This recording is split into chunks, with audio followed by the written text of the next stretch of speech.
Aula 44. Conteúdo gráfico de linhas. Habilidades: saber analisar e solucionar questões envolvendo gráfico de linhas. Descritor 35. Associar informações apresentadas em listas ou tabelas simples aos gráficos que as representam e vice-versa. Boa tarde a todos, é um prazer estar mais uma vez aqui com vocês. Hoje nós vamos dar sequência ao nosso estudo de gráficos, fechando então, como vocês viram aí, o nosso gráfico de linhas. E para iniciar o nosso assunto de hoje, vamos então assistir ao nosso vídeo falando sobre o nosso gráfico de linhas.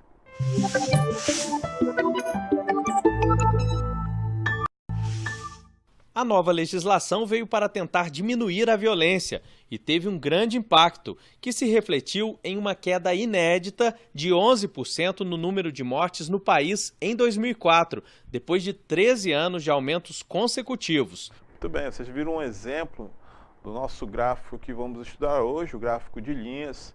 Ele é bastante comum, principalmente na época de eleição, é bastante comum porque ele decorre ao longo do tempo. Então vamos analisar como é que se constrói, como é que se verifica nesse gráfico de colunas. Acompanhe comigo. Então o gráfico de linhas, ele é construído pela união de pontos. Vocês podem ver aí as coordenadas x e y. Então nós temos o plano cartesiano. Ele é utilizado para demonstrar uma sequência numérica de um certo dado, aqui também chamado de variáveis, ao longo do tempo, como eu falei ainda há pouco. E o nosso eixo x vai representar então o nosso tempo. E apresenta evoluções ou regressões que ocorrem em sequência para análise do comportamento dos fenômenos e suas transformações. É justamente o que nós vimos no nosso vídeo, né? Crescimento, então quando o nosso gráfico sobe, e decrescimento quando ele vai decaindo, né? Vai caindo então a posições verticais do nosso gráfico, ok? Então vamos dar sequência, vamos entender melhor como é que nós vamos fazer a leitura dos nossos gráficos de linha. A situação problema 1, um gráfico de linha com uma série. Toda vez que vocês ouvirem falar em série, nós estamos falando aqui da linha propriamente dita do gráfico, tá? Então nós temos aí os meses de janeiro, fevereiro, março, abril, maio e junho. O número de filmes locados, aqueles filmes que foram alugados numa locadora. Então nós temos aí 300, 220, 100, 150, 250 e 110. Todos representados nesse gráfico aí à direita. Como nós já vimos em outras aulas, nós podemos observar duas informações. Uma que é a informação horizontal e outra que é a informação vertical. Então, horizontalmente estão os nossos meses, de janeiro a junho, e verticalmente estão, então, os nossos números de filmes locados. Temos aí os valores de 0 até 350, e cada mês nós temos então um ponto, né, uma coordenada que foi posicionado aí disperso no nosso gráfico. E para unir esses pontos, nós colocamos então a nossa linha, né, juntando aí os pontos e completamos então o nosso gráfico de linhas. E dessa forma nós podemos observar, por exemplo, se eu fosse aqui o dono da locadora, eu poderia observar que a partir de janeiro houve aí uma queda, né, nos filmes alugados até o mês de março. A partir do mês de março houve um crescimento, né, de março para abril, voltou a crescer o número de filmes locados. Também o que acontece de abril para maio, e a partir de maio e junho, né, indo para junho, nós temos novamente um decréscimo, uma queda aí nos filmes locados. Então é dessa forma, ao longo do tempo, nós podemos analisar então o nosso gráfico de linha, se há crescimento ou se há decrescimento, ok? Vamos dar sequência agora. O gráfico de linhas exibe uma série como um conjunto de pontos conectados por uma única linha, como nós acabamos de acompanhar no gráfico anterior. E quando temos mais de uma linha, como é que nós vamos representar no nosso gráfico? Nesse caso, as linhas de gráficos são usadas para representar grandes quantidades de dados que ocorrem em um período de tempo contínuo. Vamos ver um exemplo. Olha aí, a situação problema 2. um gráfico de linhas com duas séries, ou seja, duas linhas diferentes, representadas aqui com duas cores diferentes, uma em azul e outra em vermelho. Vocês podem perceber que o título aí do nosso gráfico, olha só, distribuição da população brasileira de 1980 a 2010 em porcentagem. Então, temos aí o período de 1980 até 2010, as nossas informações horizontais, que estão justamente ali localizadas abaixo, e verticalmente a nossa quantidade, a distribuição da população brasileira. Então vocês percebem que a linha azul representa a população urbana e a linha vermelha a população rural. Vocês podem perceber que a partir de 1980 até 2010, a linha que está em azul, representando a população urbana, só cresceu. Desde os anos 80 há um crescimento e até 2010 esse crescimento continua. Ao contrário da linha que representa a população na zona rural. Desde 1980 há uma diminuição, por isso ele vai diminuindo no gráfico também, ó. Olha só, ele vai descendo aí como se fosse uma ladeira. Até 2010, então há um decrescimento nessa parte aí da população que vive na zona rural. É dessa forma então que nós vamos interpretar e fazer a leitura dos nossos gráficos. Vamos para mais uma situação problema, a situação problema 3. Olha o que aqui diz aí. Um gráfico de linhas com 3 séries, ou seja, com 3 informações, com 3 linhas. Então vocês podem ver representados 3 linhas diferentes, cada um com sua cor. Nesse caso aí, cada linha, cada cor representa, no caso aí, Europa em preto, Estados Unidos em azul e Japão em amarelo. Nós temos aí algumas informações na posição horizontal e novamente informações também na posição vertical. Podemos perceber que isso é um valor monetário, são quantias monetárias referente a esses países, esse continente também, como o caso da Europa, certo? Então, no gráfico de linhas, nós podemos representar as séries, né, no caso as linhas, também no mesmo gráfico e ter com isso, né, informações ao longo do tempo. Então a gente consegue fazer aí, no caso, previsões de crescimento ou decrescimento conforme o comportamento das linhas, né, no nosso gráfico de linhas, certo? Vamos para mais uma questão. Agora nós vamos analisar juntos essa questão de 2008 do Enem. Ela diz assim, ó: o gráfico abaixo mostra a área desmatada da Amazônia em quilômetros quadrados a cada ano, no período de 1988 a 2008. Vamos ver esse gráfico então. Tá aí o nosso gráfico de linhas. Vocês têm aí então representados em quilômetros quadrados as áreas de desmatamento. Percebo que na nossa orientação vertical nós temos as áreas, né? 10.000 quilômetros quadrados, 20.000 quilômetros quadrados, 30.000 quilômetros quadrados. E na posição horizontal nós temos os anos, o tempo, né? No caso aí de 1933 até 2008. Então, um período bastante longo, registrados aí neste gráfico de linhas. Então, observe que nós temos intervalos aí consideráveis, né? E vocês podem perceber que o gráfico ora está subindo, ora está descendo, a nossa linha aí do desmatamento ora sobe, ora desce. Então, existem períodos em que o desmatamento cresce, né, justamente quando ele está mais alto, e existem anos ou períodos em que o desmatamento está em decréscimo, né, está aí bem abaixo dos anos anteriores. Então, podemos observar neste gráfico que isso varia conforme o período que nós estamos analisando. Podemos perceber ali um crescimento, né, em alguns momentos e decrescimento em vários outros momentos. Ok? Vamos continuar então. As informações do gráfico indicam que aí nós temos 5 alternativas e para cada alternativa nós temos que fazer uma análise. Olha só o que diz a letra A. O maior desmatamento ocorreu em 2004. Nós temos que analisar. Vamos ver a letra B. A área desmatada foi menor em 1997 que em 2007. Nós temos que analisar cada sentença dessa, porque nós temos aí no nosso gráfico muitas informações, então nós temos que verificar se é verdadeiro ou falso cada quesito desse.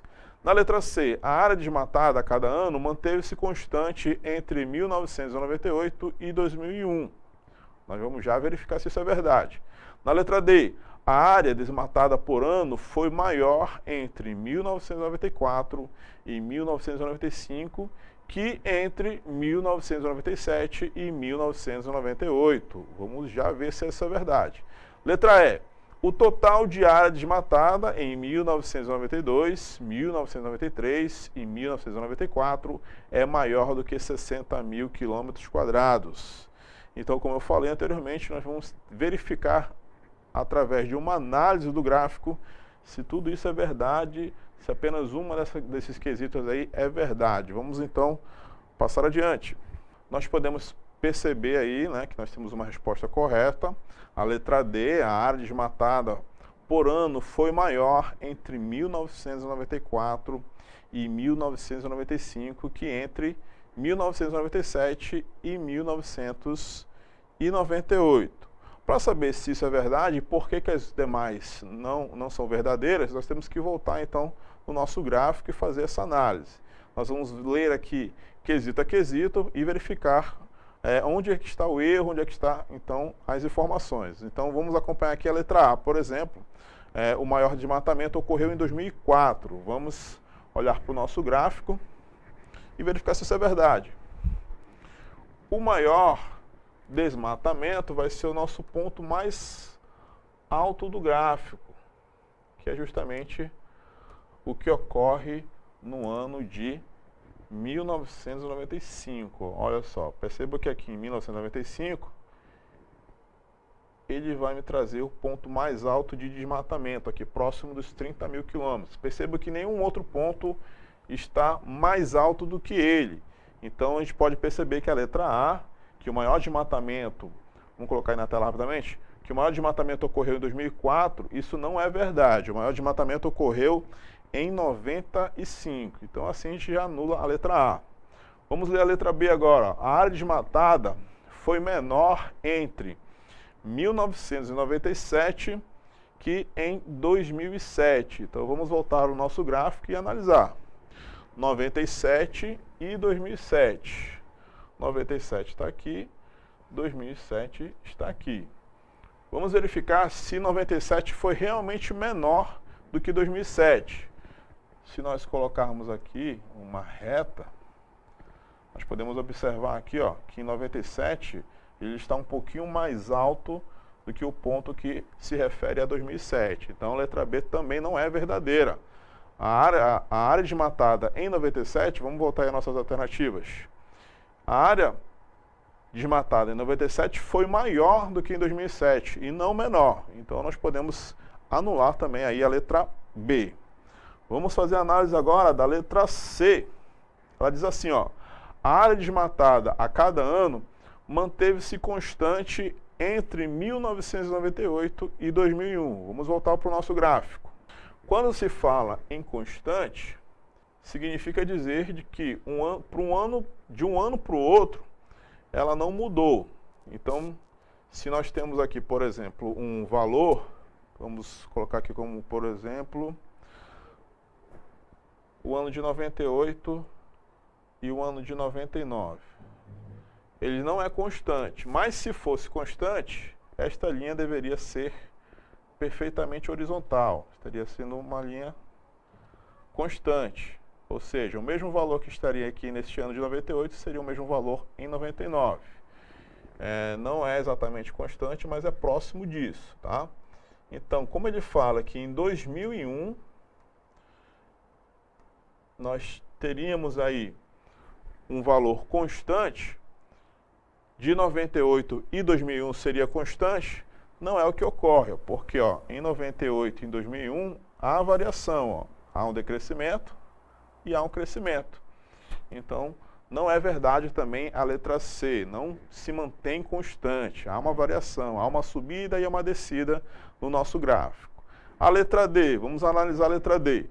A área desmatada por ano foi maior entre 1994 e 1995 que entre 1997 e 1998. Vamos voltar para o nosso gráfico e fazer essa análise. Então, primeiro, entre 1994 e 1995, vamos aqui riscar então 94 e 95. Ó. Esses 2 anos, olha o que ocorreu. Nós temos aqui um crescimento absurdo, olha só. O crescimento aqui foi tamanho, ó, que a nossa reta aqui, a nossa linha do gráfico ficou praticamente um vertical aí paralelo ao eixo Y, de tão grande foi o crescimento do desmatamento entre esses 2 anos, de 94 e 95. E aí ele disse que esse desmatamento foi maior do que os anos de 1997 e 1998. Vamos riscar aqui também, aqui, ó, 97 e 98. Tá aqui, ó, 97 e 98. Tá aqui, ó, olha o tamanho aqui do traço, ó. Percebam que a letra D é verdade. O desmatamento no intervalo de 94 para 95 foi muito maior do que o intervalo de 97 e 98. O desmatamento, então, desses anos foi muito maior, o que confirma, então, o nosso resultado da letra D. Para finalizar, vamos para a nossa letra E. Vamos fazer a análise da letra E. O total de área desmatada entre 92, 93 e 94 é maior do que 60 mil quilômetros quadrados. Então, vamos voltar para o nosso gráfico. Vamos destacar aqui com uma outra cor os anos de 92, 93 e 94. Então, esses 3 anos, olha só aqui, 92, 93 e 94. A soma desses 3 anos deveria ser maior do que 60 mil. Nós podemos observar que eles estão mais ou menos aqui na escala do 15 mil. Então, 15 mil multiplicado por 3 vai dar 45 mil. Então, não é verdade, então, a letra E, se eu somar os 3 anos, não vai ultrapassar os 60 mil quilômetros quadrados, ok? Então, dessa forma, nós podemos analisar, sempre com a ajuda do gráfico, fazer análise aí de quesito por quesito. Nós vimos, então, que a letra D é a alternativa correta para essa questão do Enem, ok? Espero que você tenha compreendido. Vamos agora para aquele momento em que ocorre a atividade interativa. Muito bem, esse é o momento que você vai praticar, vai fazer a análise da nossa questão e daqui a pouco a gente vai conferir. Então, uma questão retirada do Enem de 2012, a figura a seguir apresenta 2 gráficos com informações sobre as reclamações diárias recebidas e resolvidas pelo setor de atendimento ao cliente, o SAC, de uma empresa. Em uma dada semana, o gráfico de linha tracejada informa o número de reclamações recebidas no dia e o de linha contínua é o número de reclamações resolvidas no dia. Então, são 2 linhas que nós vamos ter, uma tracejada e uma contínua. As reclamações podem ser resolvidas no mesmo dia ou demorarem mais de um dia para serem resolvidas. O gerente de atendimento deseja identificar os dias da semana em que o nível de eficiência pode ser considerado muito bom. Ou seja, o que significa ser muito bom? Os dias em que o número de reclamações resolvidas excede, ou seja, ultrapassa o número de reclamações recebidas. E nós temos o nosso gráfico. Tá aí, então. Vocês vão analisar, então, os 2 gráficos e daqui a pouco, então, a gente vai conferir. Você vai também marcar aí uma alternativa que esteja correta. E daqui a pouco, então, a gente volta para analisar. Tá aí, então, as 5 alternativas. Depois da análise que vocês fizerem, nós vamos comparar e aí a gente faz os nossos comentários em cima dessa questão. Vamos, então, conferir o resultado dessa atividade. Vamos aos nossos comentários dessa questão aí do Enem de 2012. Vamos lembrar, então, como é que era a nossa questão. A figura a seguir apresenta 2 gráficos com informações sobre as reclamações diárias recebidas e resolvidas pelo setor de atendimento ao cliente, o SAC, de uma empresa, em uma dada semana. O gráfico da linha tracejada, isso é importante. A linha tracejada são as reclamações recebidas no dia, ok? E a linha contínua é o número de reclamações resolvidas. Então são dois traços que nós vamos ter, uma tracejada e uma contínua. As reclamações podem ser resolvidas no mesmo dia ou demorarem mais de um dia para serem resolvidas. Vamos ao nosso gráfico. Antes, o gerente do atendimento deseja identificar os dias da semana em que o nível de eficiência pode ser considerado muito bom. Para que seja considerado muito bom, o que tem que acontecer? Olha só, os dias em que o número de reclamações resolvidas, que é justamente o tracejado, excede o número de reclamações recebidas. Então, reclamações resolvidas é o traço contínuo, tá? E o número de reclamações recebidas é o tracejado, tá? Que é exatamente o que nós estamos vendo no gráfico agora, tá? Então, para considerar o dia muito bom, o traço contínuo tem que estar melhor do que o tracejado, que corresponde às reclamações do dia, tá? E aí nós temos as nossas alternativas, nós vamos aqui analisá-las daqui a pouco, nós vamos apenas agora verificar então o que está acontecendo nesse gráfico de linhas. No nosso gráfico, nós podemos perceber que a partir de quinta-feira, olha só, as reclamações, elas estão numa posição acima, né? Estão mais alto do que o traço que representa as reclamações resolvidas. Então percebam que tanto quinta quanto sexta-feira, as reclamações foram maiores, porque elas estão mais altas do que os pontos que representam as reclamações resolvidas, ok? A partir de sábado, olha só o que acontece. Sábado e domingo, eles são equivalentes, né? Estão juntos aqui, tanto no sábado como no domingo, até porque a empresa provavelmente não trabalha no sábado nem no domingo, então por isso que está aí zerado. Ok? A partir de domingo, quando volta, né, a nossa semana, olha o que acontece na segunda-feira. Na segunda-feira, as reclamações estão lá em cima, ó, acima de 10 e abaixo de 20, mas está bem mais alto do que as reclamações resolvidas. Olha só, quase nenhuma reclamação resolvida na segunda-feira, enquanto o total de reclamações está bem alto, foi um número bem mais alto. Agora, o que acontece a partir da terça-feira é um outro cenário. A partir da terça-feira, olha o que ocorre aqui, ó. As reclamações resolvidas, ela ultrapassa as reclamações recebidas. Olha só onde é que estão as reclamações recebidas. Está aqui, ó, está no nível abaixo, está aqui na posição 20, enquanto as reclamações resolvidas já está próximo lá de 30, olha só. Então houve uma inversão. Todos os dias, desde quinta-feira, as reclamações eram maiores do que as reclamações resolvidas. A partir de terça, esse cenário mudou, se inverteu. As reclamações resolvidas ultrapassou. E o que acontece também na quarta-feira, ó, olha só aqui, ó, as nossas reclamações resolvidas, elas continuam acima, um nível acima das reclamações resolvidas, ok? Então, é nesses 2 dias que nós vamos colocar nossas atenções, justamente quando as resolvidas ultrapassaram as reclamações do dia. Então, vamos responder agora a nossa questão, vamos lá. O gerente de atendimento pôde concluir, baseado no conceito de eficiência utilizado na empresa e nas informações do gráfico, que o nível de eficiência foi muito bom justamente na terça e na quarta-feira, que é justamente aqueles 2 pontos em que as reclamações resolvidas ultrapassaram as reclamações do dia. Então, a alternativa correta, letra B.